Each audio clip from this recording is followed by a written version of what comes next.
He who makes a beast out of himself gets rid of the pain of being a man. The most amazing thing that Corey C. ever created outside of his family. I'm talking content on YouTube. He made a video where he portrayed himself talking to himself from 10 years ago, responding as he would from the person of that time. It was wonderful. And maybe I dreamed it. I would like to think that I didn't. I would like to think that I didn't imagine it. I would like to think that my friend made this element of content. There was a part of it that really wells up emotion in me. And it was the ending. You know, he goes through, hey, how'd this happen? What's going on with this company? What happened to this? And then it starts getting a little grim towards the end. And I don't remember the individual's name, so please forgive me. I should, out of respect, but we'll use the name Jim for a placeholder. You know, Jim was a real close friend, and so he goes through all these people. Oh, this person's doing this person's that. And then the way the video ended, his 10-year ago self says, hey, what about Jim? And present day Corey says, Jim's gone, man. And the phone hangs up. When Lyrics of Dust talks about Econ doing better and asking for something different, it reminds me of that and the content that Corey made then, contrasting to the content of the clips he was showing from Fox News. And I'm gonna assume at this point it must have been some Charlie Kirk clips, you know, and the title of the video would be like, he ain't wrong.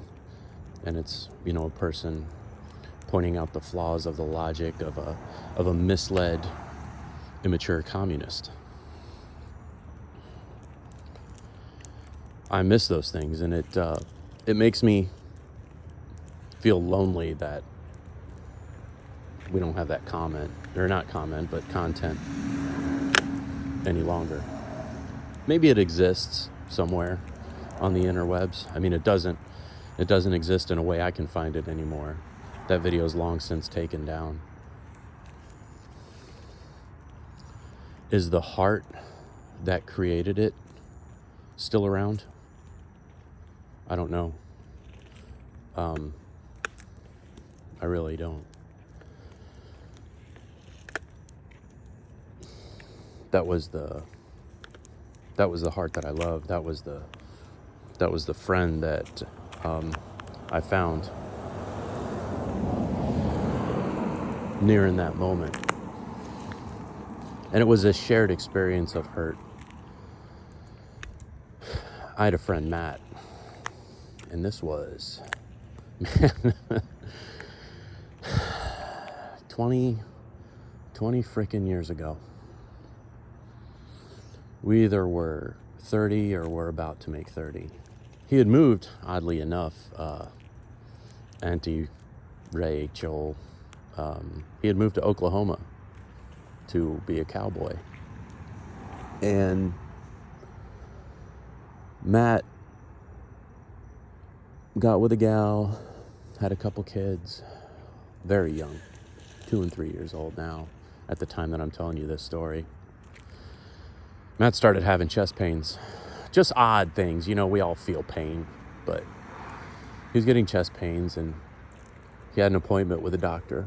The doctor said, well, we really need to refer you to a cardiologist. Again, this person, 29, 30 years old, he had a cardiology appointment Monday. Well, work called him in. He had the day scheduled, but work called him in. He went to work Monday. Didn't go to the cardiologist Monday. died on his feet that Monday afternoon. We had a mutual friend, Matt and myself, and let's just call this friend Mike. That first shop that I went to manage, it was Mike's shop. He had left the dealership mechanic world and decided to hang up his own shingle, do his own business. And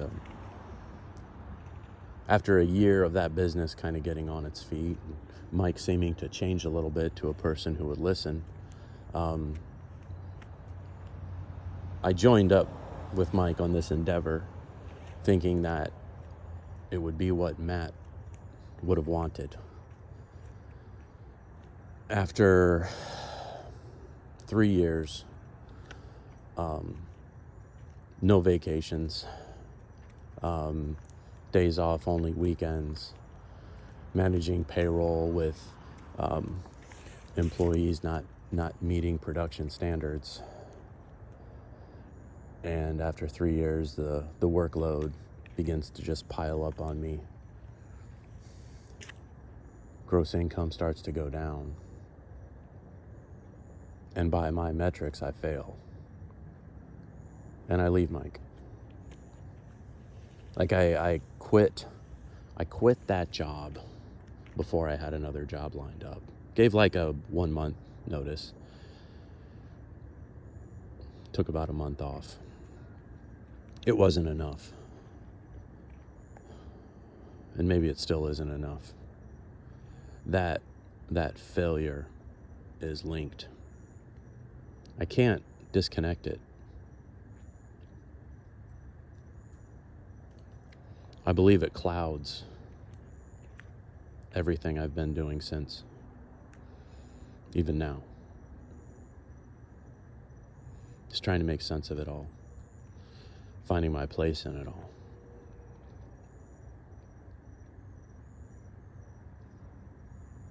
I don't know.